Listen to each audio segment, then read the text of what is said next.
So Johnny, in your book you talk about the drops, how the whole smuggling pipeline actually worked in Dauber County.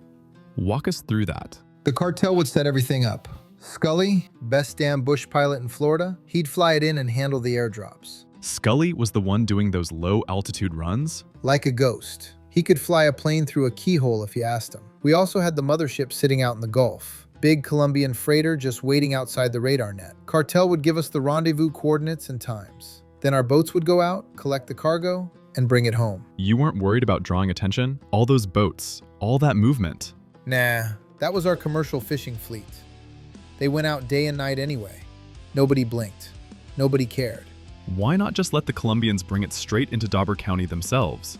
Are you kidding me? Bo Dauber would have burned the Gulf down before he let a cartel boat dock in his county. He could really keep the cartel out? Let me tell you something about Dauber County. It can be a real dangerous place, especially for unwanted guests.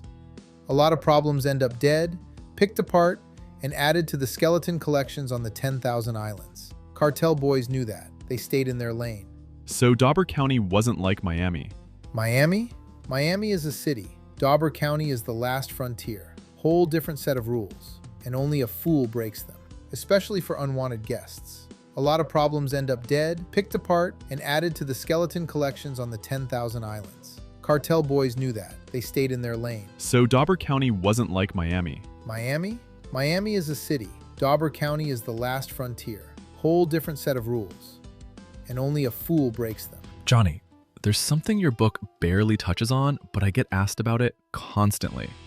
Atticus Shelton, Bo Dauber's right-hand man, his enforcer. And the stories say he used to feed Bo's enemies to his gator pit. Atticus Shelton was the scariest man I ever met, and I had my share of hard-fought battles in Vietnam.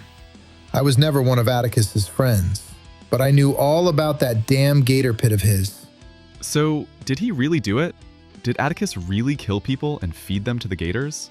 Remember in the movie The Godfather? Luca Brasi was Vito Corleone's personal enforcer.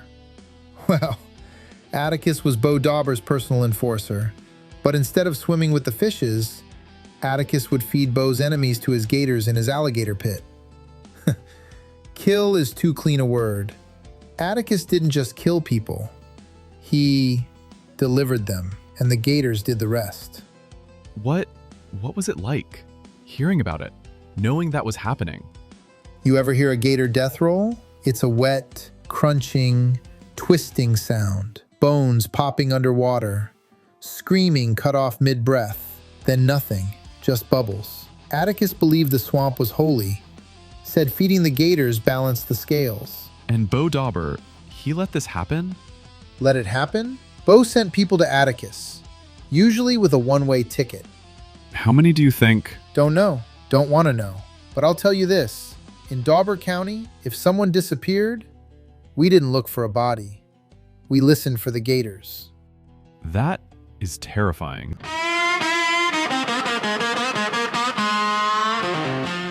Okay, all right.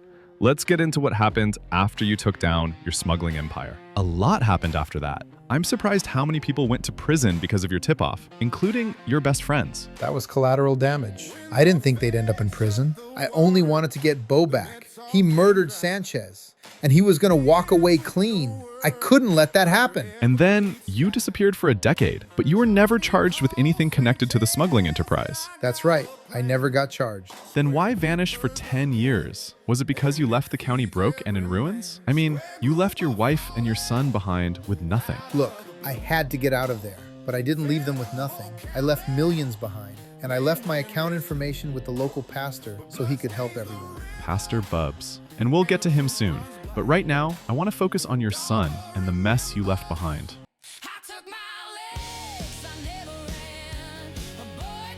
Yeah, Bones got a raw deal. I have to ask, is Bones your son's actual name? They call me Bones Malone. I'd never give. It is, Bones Malone. I love the name. Okay, so I'm going to read this part of the book that you wrote about your son, and then I want you to talk about Bones grew up in the shadow of a ghost. When I disappeared, the fallout crushed Bones and his mother. With no father to protect him, Bones became a target, beaten and bullied by older kids who blamed his family for the downfall of Dauber County. But Bones never backed down. By the time he hit high school, the tide had turned. Bones grew fast, hit harder, and became the kind of threat people crossed the street to avoid. What he lacked in cleverness, he made up for in raw strength and unrelenting fury. You wrote that Bones had a really bad temper and uncontrollable anger. He did. He had every right to be angry. He grew up carrying the weight of my sins on his shoulders. In the book, you said as Bones got older, he didn't believe in redemption, only in revenge and survival. The world made him tough, so he treated every situation like a fight he's already been thrown into. He didn't want to be clever like me. He wanted to be feared enough that no one dared hurt him again. And that kind of anger, that kind of loneliness, it doesn't just go away. Bones still wanted my approval, but he was way too proud to ask for it and too angry to admit it. Let's talk about Pastor Bubs next. If we must. You describe the pastor as a walking contradiction, a God-fearing war hero who did business with smugglers, and a community leader who harbored one of the county's darkest secrets. Yeah, sounds about right. You call him the preacher who wrestled with the devil and lost some rounds. Tell us about him. The pastor had an interesting life. Bubs was a former military chaplain, Vietnam vet, POW. He got the nickname Bubbles from his unit, but trust me, there was nothing light about the man. He was a prisoner of war? He sure was. 6 years in the damn Hanoi Hilton. The NVA tried to break him every way a man can be broken, but they couldn't. The other POWs used to say Bubs could endure torture longer than any man they'd ever seen. He came home with scars you don't see on skin. But in some ways, you did what his captors couldn't. You got him to cross that moral gray area. The night I fled, I gave Pastor Bubs access to the hidden millions, cartel cash. I was convinced he'd use it to help the county. But he never touched any of it. Nope, I underestimated him. Bubs was the spiritual heartbeat of Dauber County. He tried to save the town with God's word, and later, with my donations. For years, he used the money I gave him, the cartel money, to feed people, fix houses, build the damn church back up. He did more good with my dirty money than most politicians do with clean money. So what changed? Why didn't he touch the hidden money this time? Because a couple years before I fled, his son died from an overdose in Miami. We had nothing to do with it, but grief don't follow logic. Bubs blamed himself, blamed the drugs, blamed the money that flowed through that county, and he blamed me. You wrote, as the community he once protected fell into deeper chaos, Bubs was forced to confront the consequences of silence, complicity, and moral bargaining. You said he threatened to confess, to turn himself in. Why didn't he? Because he got into a fight with Bones. Bones? Your son? It wasn't supposed to happen, but Bones had a temper. Too much pain, too much anger, no father around. Bones picked a fight with the wrong man, and Pastor Bubs, he almost killed him. I wasn't there for the fight, thank God. But from what I heard, it was near fatal. Bones swung at Bubs, and Bubs put him in the ground. But here's the part nobody talks about. The pastor showed him mercy, even at the brink, when he had every reason not to. After that, turning himself in didn't seem to matter anymore. He was already living with his own judgment. Johnny, I want to talk about the time you blew up your house in Miami. Allegedly blew up my house. Oh, come on, Johnny. Statute of limitations is long past, and it was self-defense. In the book you wrote about your son and his best friend Alex Gregory, tracking you down. Alex is Kenny Gregory's son, right? That is correct. So they finally find you in Miami, and while they're there, a Haitian gangster crew shows up to kill you. That is also correct. Why did they want to kill you? I thought you were lying low after you left Dauber County.